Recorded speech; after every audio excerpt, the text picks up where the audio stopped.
Olá, pessoal. Estamos aqui mais uma vez para completar as aulas sobre os clássicos da sociologia para o Enem. Já peço que se inscreva no canal e deixe o like no vídeo, porque. ah, Olá, pessoal. Estamos aqui mais uma vez para completar as aulas sobre os clássicos da sociologia para o Enem. Já peço que se inscreva no canal e deixe o like no vídeo, por favor, porque realmente é importante para mim, porque somos um canal novo. Estamos com o intuito aí de ajudar a compreensão da sociologia e é muito importante o like e a inscrição de vocês nesse primeiro momento para ajudar a alavancar o canal. E nessa aula eu vou trazer o terceiro autor fundamental para a sociologia e que ajudou a estruturar a sociologia como uma ciência, que foi um dos principais pensadores da sociologia, né? E que tem grande influência, então, para o pensamento sociológico até os dias de hoje. Sem enrolação, vamos falar um pouquinho, então, da biografia do autor, que é o Max Weber, que foi um jurista, um economista e um historiador que viveu durante a reunificação da Alemanha e a consolidação do capitalismo industrial. O método de análise do Max Weber é o que a gente chama de método compreensivo.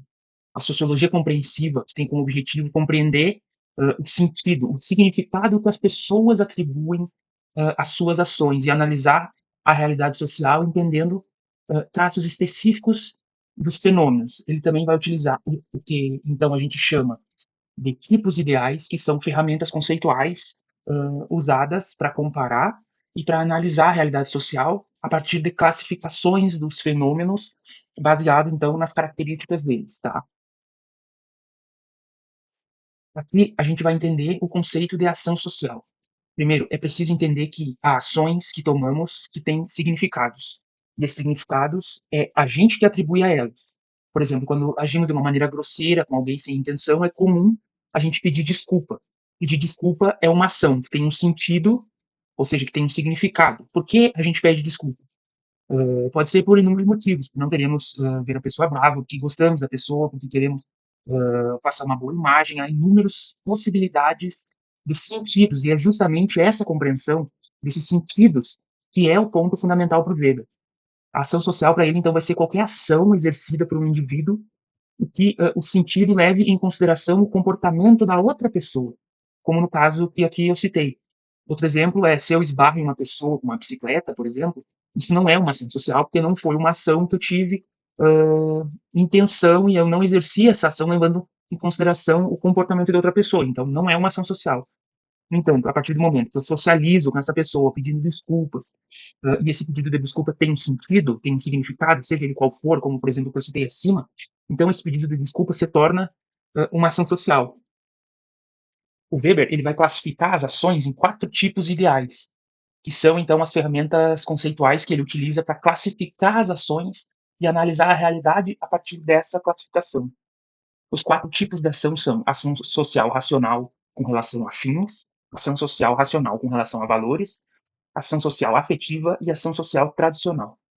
Agora a gente vai entender um pouquinho de cada uma delas, tá? Primeiro, a ação social racional com relação a fins é aquele tipo de ação que o indivíduo realiza e que acredita que é a melhor forma de se conseguir um objetivo, como por exemplo um empresário que quer aumentar o próprio lucro e contrata um funcionário que ele acredita que tem um ótimo rendimento, é uma ação social relacionada a fins, porque ele realiza uma ação visando um objetivo, que é o lucro, que se relaciona com a expectativa que ele tem sobre o funcionário, que ele espera que trabalhe de maneira eficiente. Enfim. Então, a ação social racional com relação a fins, ela é a ação que seu sentido se relaciona com a expectativa de comportamento de outra pessoa, e senão ela não seria social, né? E que é realizada porque o indivíduo que a realiza acredita que ela é a melhor forma de conseguir um objetivo, tá bom? A segunda é a ação racional com relação a valores, ela é orientada então pelas convicções morais dos indivíduos, sejam elas, podendo ser elas religiosas, políticas, valorativas, que o sujeito faz determinada ação porque ele acredita que aquilo é o certo a se fazer, independente de ter um custo e sem visar um objetivo necessariamente. Então a gente vê, diferente da ação social racional com relação a fins, aqui não necessariamente o indivíduo tem um objetivo, mas ele realiza a ação porque ele acredita que aquilo é o certo a se fazer. Essa ação faz parte das convicções morais da pessoa. Como, por exemplo, ajudar uma pessoa em uma situação de rua, ir à igreja. São todas ações sociais referentes a valores, porque são feitas porque se acredita que é a coisa certa a ser feita e não tem necessariamente um objetivo por trás, tá bom? O terceiro tipo de ação social é a ação social afetiva, que é motivada, como o próprio nome diz, pelas emoções, como a raiva, o amor, qualquer outro tipo hã, de emoção, né. Então ela tem a característica de ser muito espontânea, seguindo estímulos psicológicos momentâneos da pessoa ali, sem, efetivamente a realização de um planejamento anterior da ação, tá bom? E por último, a gente tem a ação social tradicional, que é feito porque é algo culturalmente enraizado e já se tornou um hábito para as pessoas que participam de um determinado contexto. O mesmo exemplo da participação, em cultos religiosos de uma determinada religião cabe aqui, que às vezes essa é uma tradição que perdura pela família, que se estrutura de uma maneira tão sólida naquele contexto, passando para gerações mais novas, né, que podem realizar esse tipo de ação pelo fato de ser uma tradição dentro da própria família e pelo fato de nunca ter tido um motivo algum daí contra essa tradição. Ou seja, uma ação que é realizada porque o indivíduo foi ensinado a realizar, se tornou um hábito, é tradicional no ambiente onde ele vive, então ele realiza. Basicamente é isso.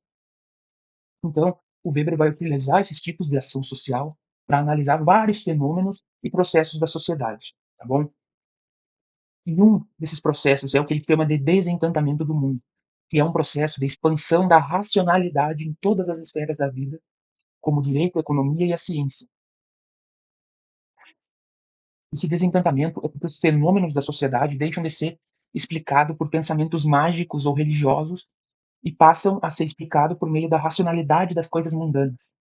Ele vai dizer que a intensificação dessa racionalização vai criar a metáfora que ele chama de jaula de ferro, onde a busca incessante pela eficiência que vai estar associada a essa racionalidade vai criar uma espécie de aprisionamento dos indivíduos em torno de um sistema rígido e orientado por essa racionalidade que leva a uma especialização extrema, à impessoalidade e à rotinização das práticas culturais. Esse processo de desencantamento do mundo vai ser um fenômeno eminentemente da nossa sociedade, do nosso período que é conhecido como modernidade, né, que vai se caracterizar então justamente por essa valorização da razão, que é algo utilitário nesse sentido. Um processo racional é aquele no qual se busca os melhores meios para se alcançar um determinado objetivo, desconsiderando então os aspectos valorativos e morais por trás dessa relação, tá bom? Então essa nova forma de pensar associada à modernidade, eh, então essa nova forma de pensar associada à modernidade, que é a racionalidade, né, vai formar novos tipos de organização social conhecidas como burocracias. Tem certas características, tá? Aí ele vai estabelecer as características da burocracia. A primeira que ele coloca são as regras formais, que são regidas por leis abstratas que elimina arbitrariedades, ou seja, elimina comportamentos que não sejam delimitados por normas. Bom, essas burocracias que a gente tem como, por exemplo, os concursados públicos, o exército e até mesmo outros órgãos do Estado, são formados a partir então de estruturas hierárquicas, onde cada cargo inferior está sob controle de um cargo superior, para que assim exista uma disciplina, tá bom? O terceiro elemento dessa burocracia é a especialização.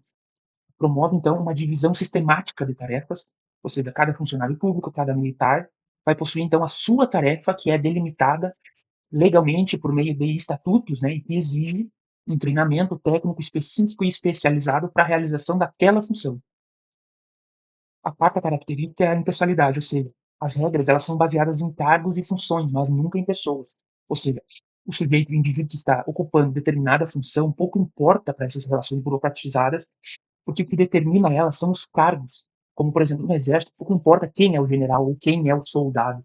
A estrutura da hierarquia e das relações pessoais deve se manter as mesmas, independente de quem seja ambos. A mesma coisa, então, vai funcionar para o funcionalismo público ou para qualquer outro órgão que funcione sobre essa lógica burocratizada, tá bom?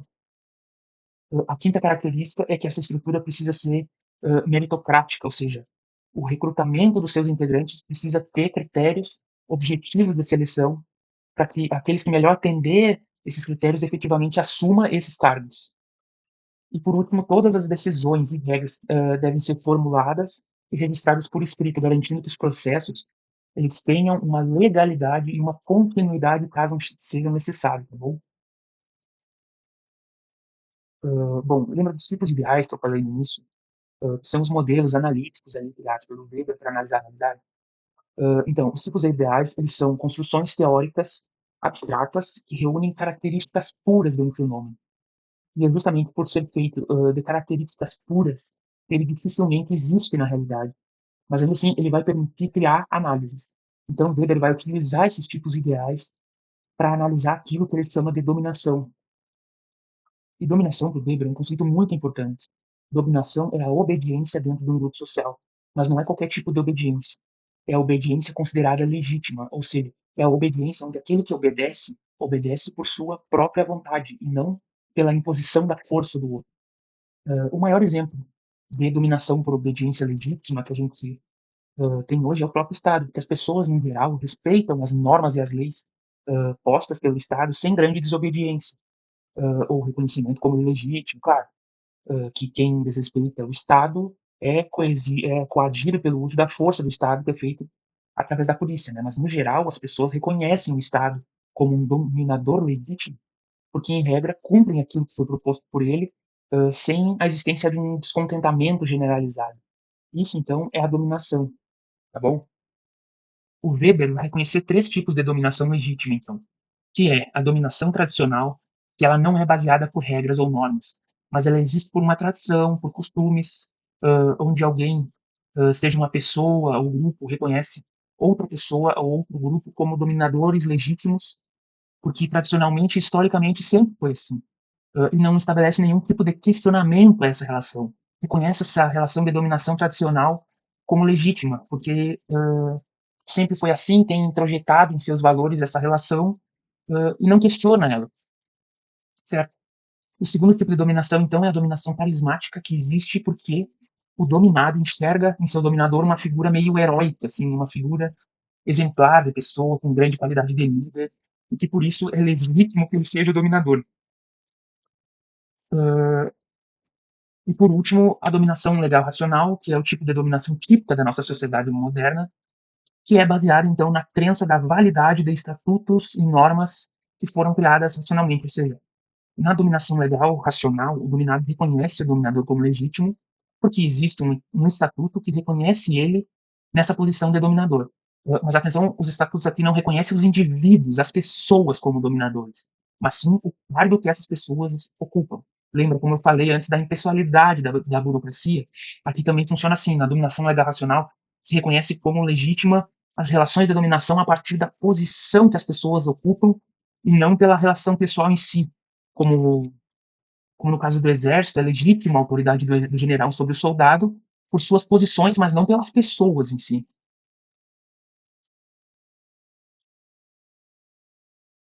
Mesmo então, esse último tipo de dominação sendo o característico da nossa sociedade moderna, vocês percebem como os outros tipos de dominação, em alguma medida, também existem? Isso é porque Weber está trabalhando então com tipos ideais. Ele não está dizendo que só existe essa dominação legal racional na nossa sociedade, mas ela é o tipo de dominação característica dela pela forma como desenvolvemos a racionalidade e a burocracia na sociedade moderna, mas que apesar disso esses outros tipos de dominação ainda existem. A dominação tradicional baseada numa tradição mesmo, né, de grupos que sempre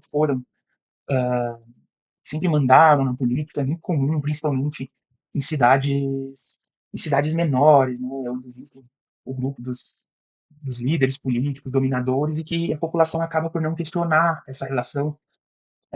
A dominação carismática também, em alguma medida, perdurou na nossa sociedade moderna, principalmente a partir da figura dos líderes populistas, né, que, apesar de se legitimar por estatutos uma dominação legal racional, também possuía a dimensão da dominação carismática, porque passava aos seus dominados essa figura de herói, essa figura de uma pessoa exemplar, de uma pessoa que tem as qualidades do líder. Enfim, eu para vocês um resumo aí do principal que foi falado, né, por caso vocês queiram copiar ou algo do tipo, deem uma pausa no vídeo aí. Também trago aí 2 conceitos que são importantes para ele, que não falei de maneira mais aprofundada aqui, mas que eu posso fazer, caso seja do interesse de vocês, que é o conceito de poder, que é diferente de dominação. O poder é a capacidade do sujeito de impor a sua própria vontade em uma relação pessoal. É um pouco diferente de dominação, então. E também a ética protestante, que na verdade sai de um livro que se chama A Ética Protestante e o Espírito do Capitalismo, que ele vai analisar como as religiões de matriz protestante contribuíram para o desenvolvimento do capitalismo nos países onde o protestantismo tem grande predominância. O cerne da questão para ele é que o protestantismo vai ter o trabalho como um sinal de salvação, e por isso os protestantes tinham uma forte inclinação ao trabalho e propiciou o desenvolvimento do capitalismo em determinadas regiões. Enfim, nesse vídeo eu não vou me aprofundar muito nessas questões, é mais para vocês saberem que elas existem e, como eu disse, caso tenha interesse, alguém deixe nos comentários aí que eu posso trazer a questão do poder e da ética protestante em um próximo vídeo.